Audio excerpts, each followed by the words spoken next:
ഈ കടപ്പുറം ബ്രാഞ്ചിലെ പലരും വന്ന് പണം കടം മേടിക്കും. ഈ സ്ഥലത്തിന്റെ ആധാരം പണയം വെച്ചിട്ടാ പലർക്കും പണം കൊടുക്കുക.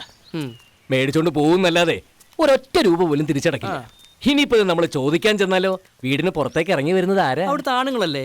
അല്ല, ആശം ചോദിച്ചോണ്ട് ഇങ്ങോട്ട് വന്നാലേ സ്രാവിട്ട് കൊടുക്കും.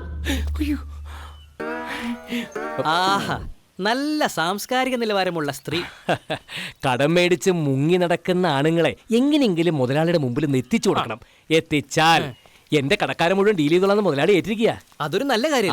പക്ഷെ അവന്മാരെ എങ്ങനെ മുതലാളിയുടെ മുമ്പിൽ എത്തിക്കും? എങ്ങനെയെങ്കിലും എത്തിക്കണം. അല്ല, ആധാരം കയ്യിലിരിക്കില്ലേ? സ്ഥാവര ജംഗമ വസ്തുക്കൾ ജപ്തി ചെയ്താലോ?